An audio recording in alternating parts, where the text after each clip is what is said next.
So yeah, I'm very excited to be here today. So to introduce myself, my name is Mike Hall. I'm a freelance illustrator and designer, and I'm based in Valencia in Spain. So when people ask what I do for a living, I usually reply simply that I'm an illustrator. Sorry, hang on a minute. I'm terribly sorry. Oh no. That's embarrassing. Okay. So can you see that? Is that appearing on screen now? Yeah, it's not full screen yet, Mike. Is that not full screen? Is that full screen? Good. Okay. So that bit of technical hitch at the beginning. So yeah. So I'm basically an illustrator, although 90% of what I do involves drawing maps. When I tell people that what I do is mostly map-based, they're usually quite surprised. And I produced all kinds of different maps in all kinds of styles for many different kinds of clients. And here are a selection of different designs from over the years, from my career, from the past 7 or 8 years. So a little bit about my background. So I grew up in Harlow in Essex in east of England, and I've always been fascinated by maps ever since a young age. And I'll never know what exactly sparked it or which was the first map which caught my eye. Although I believe that learning about Harlow's history as a new town, which was completely built from scratch from mainly countryside following the Second World War, was a big influence in my formative interest in mapping as well as architecture. So I spent many long hours inventing my own towns and cities, drawing maps of Harlow, maps of Essex, maps of the whole of Britain even. And you only had to hand me a map of like a road atlas of Britain to keep me quiet for hours. By the way, that's not actually me in that picture. That's just a stock image, just to give you an idea of the sort of thing I was up to when I was a kid. So I knew I wanted to be an artist or designer, but strangely enough, I never considered map making as a possible career path. After school, I studied graphic design at A-level, then an illustration degree at the University of Westminster. Then I graduated in 2008, and I became more interested in political cartoons and comic art around this time. I stayed in London with a full-time job, continuing to develop my portfolio on the side, working to break into the illustration business as a freelancer. These are some examples of the kind of work I was doing around this time. But I soon decided that I didn't quite have the wit, the patience, or the storytelling abilities to be a successful cartoonist or comic book artist, though I did rediscover my love of drawing maps. So I'm now going to explain how that happened and talk about some key projects from my career that's brought me to this point where I am today. So the first project I'd like to talk about is my London Borough Map project, which those of you who have been following me online will hopefully be very familiar with.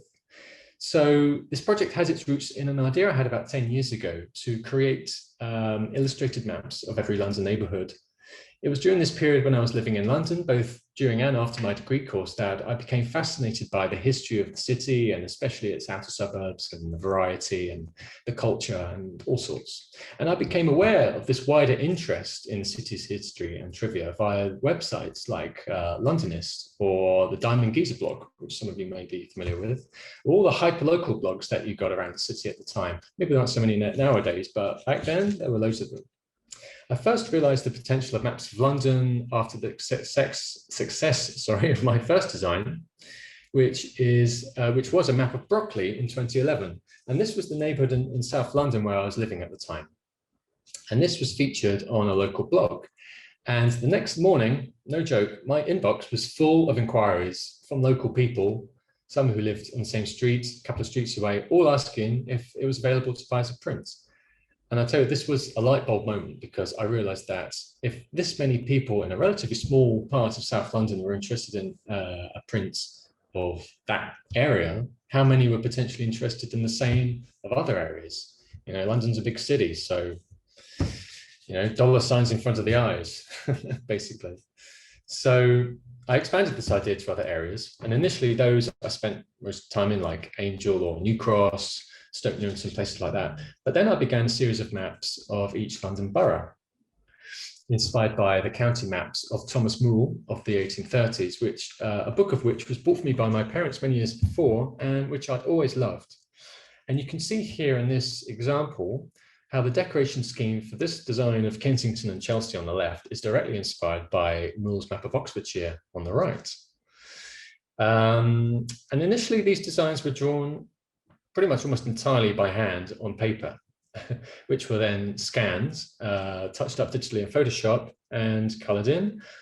Although, as I progressed, these became entirely digital as I became more confident in using Adobe Illustrator to create street patterns. However, the progress for this project became quite slow. After 4 years, I managed to complete 13 designs, but each map was becoming more and more detailed than the previous one. And I realized that it was going to take me many more years to complete all 32. And anyway, I'd begun to become less motivated to create maps in this sort of antique style in favor of more modern styles. So the project sadly ground to a halt after a few years as I moved on to other project ideas and I began to dedicate more time to commission projects. However, I always regretted not finishing it. But then the turning point came in 2017 when I was commissioned by Penguin Books to design this map of London to celebrate the novels of John le Carré.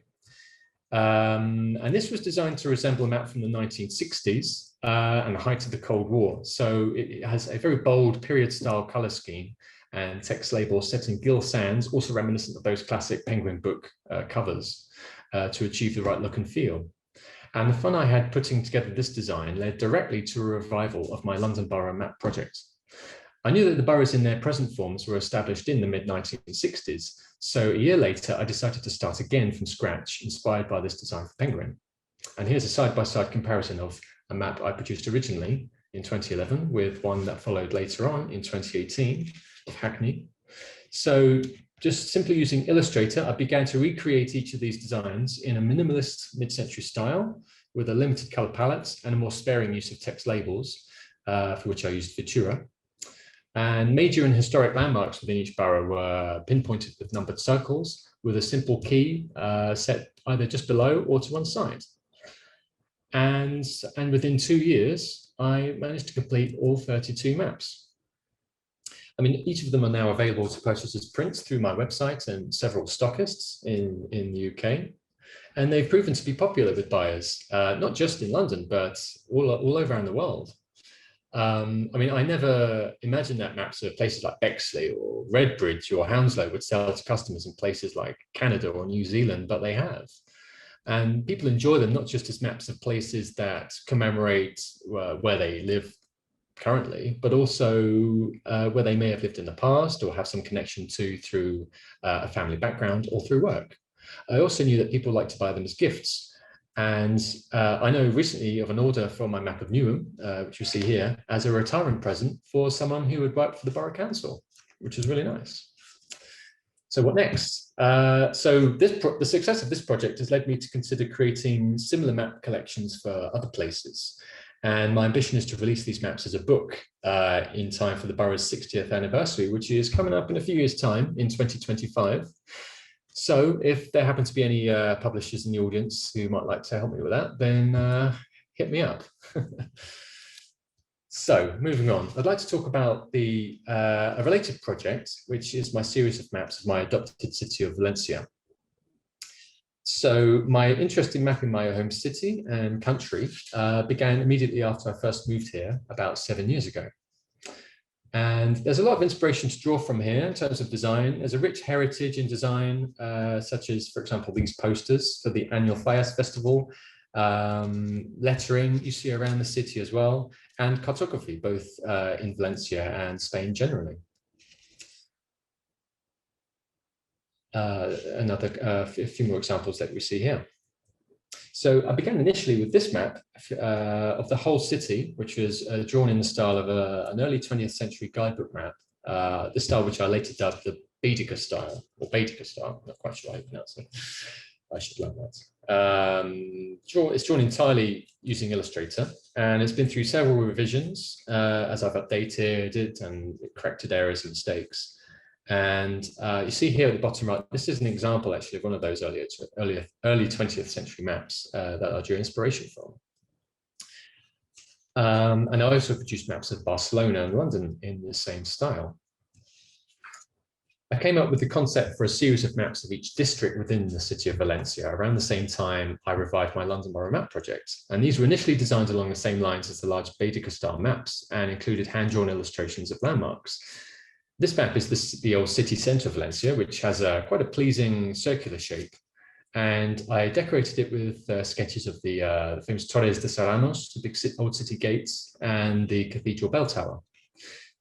And this map is the seaside district of Poblats Maritims, which is where we find the docks, the old Grand Prix circuit that held the Valencian Grand Prix for a few years, the municipal beaches, and the old fishermen's districts, El Cabañal. Although I was pleased with the results here, I never quite felt the illustrations fit into the designs properly. They all seem to be more like afterthoughts that filled available spaces around the maps rather than being integral parts of the designs. However, I completed 3 of these designs before, in early 2019, I paid a visit to an exhibition, a very interesting exhibition, in fact, at Valencia City Hall, the Ayuntamiento, of the architect Javier Gulich from Valencia, who lived between 1886 and 1972. And he was responsible for many monumental building and infrastructure projects in Valencia from the 1920s all the way through to the 50s and 60s. And I took lots of inspiration from this display of this kind of idiosyncratic Art Deco style posters and plans and architectural drawings from the early part of his career. So it kind of inspired me to go back to these district map designs and redesign them in brighter, more summery tones, applying a style more evocative of the climate, certainly, and reminiscent of the Art Deco period. So here again is a direct comparison between the old Poblats Maritims design and the new one, employing the new style that I'd come up with. And carefully chosen pastel colors, typefaces, and the drop shadow effects, they all enhance the period feel, I think. And I also switched from on-map annotations to number spots, again, just like my London Borough maps. And the illustrations, as nice as they were, I decided to drop those, and less is more in a way. And I was careful also to write all the names in Valencian and only using names in Castilian where they were normally used. Take it from me, the subject of languages in Spain can be quite controversial, so it's very important to get that kind of thing right.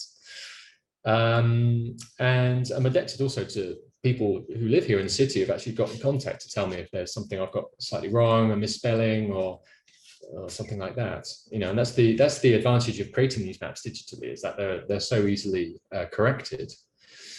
You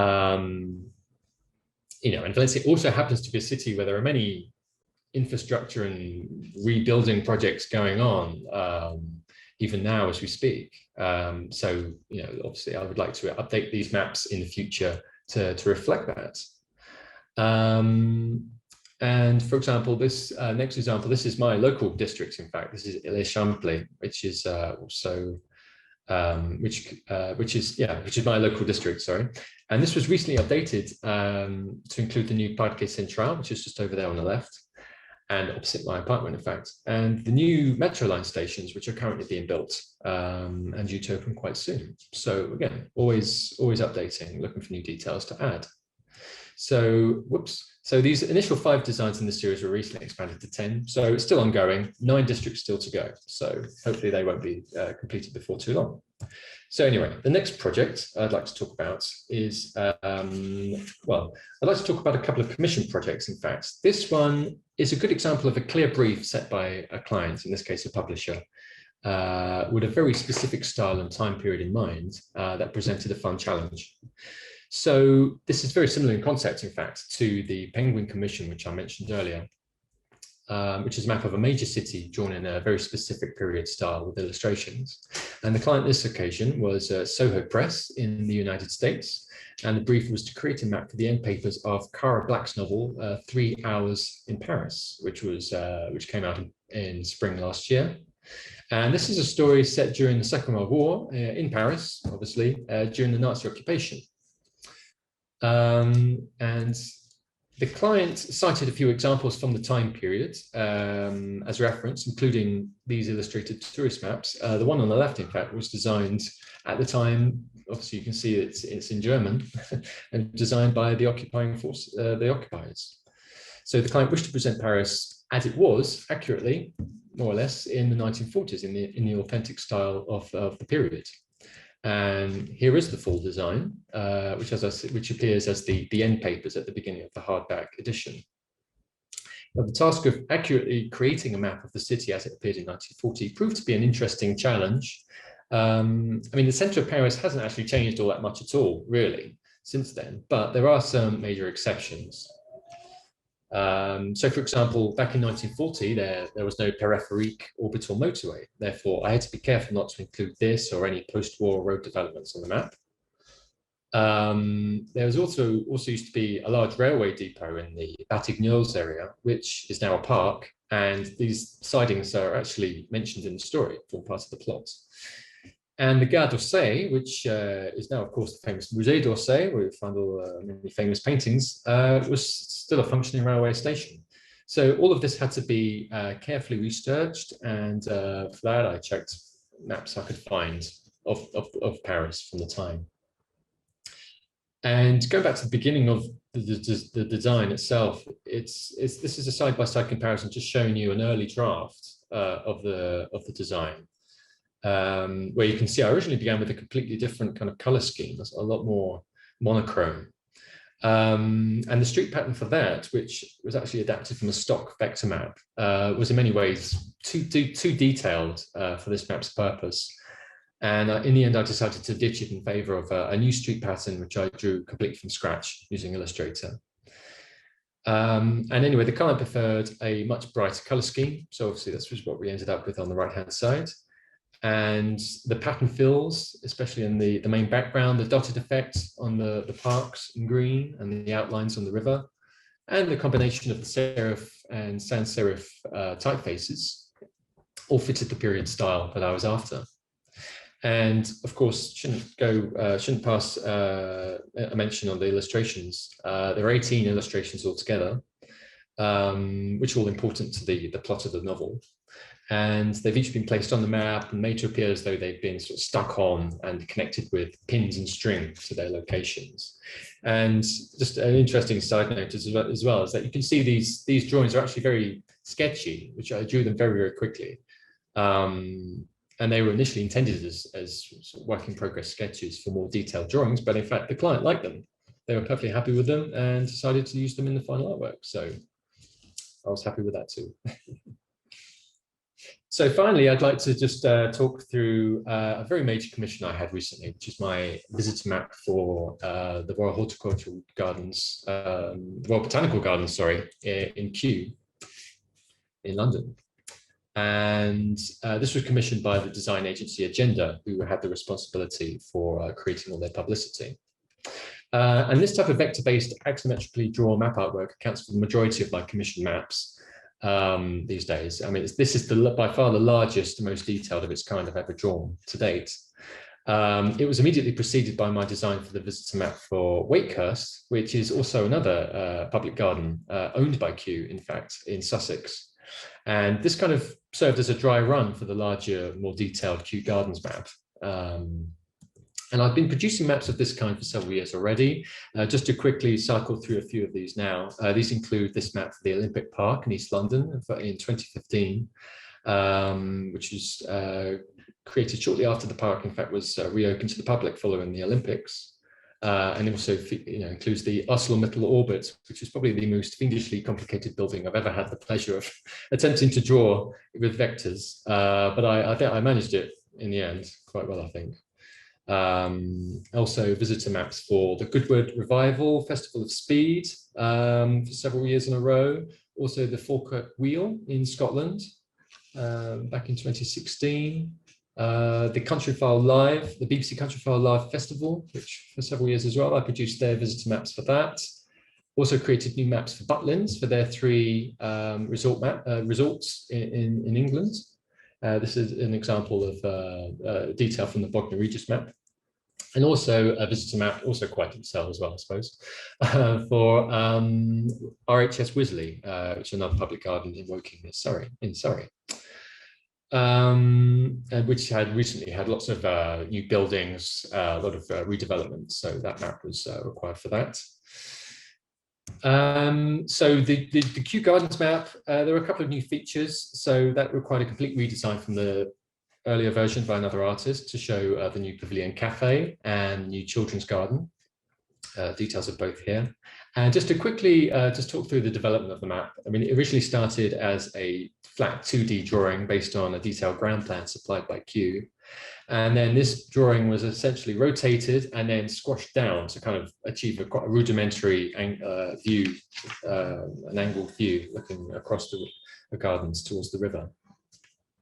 And then the buildings, one by one, were developed axonometrically.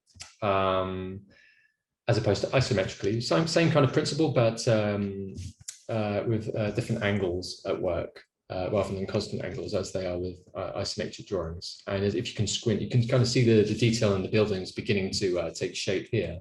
And this is just a quick step-by-step showing basically how I achieved that axonometric look. So starting with a simple shape, squashing it down to again achieve that angle, copying and pasting it, and then sort of raising that same shape to the point of the roof line, filling in the two facing sides for the walls, and then just basically developing the roof detail on top, the colors, and then adding shading effects and other details to achieve a convincing looking building.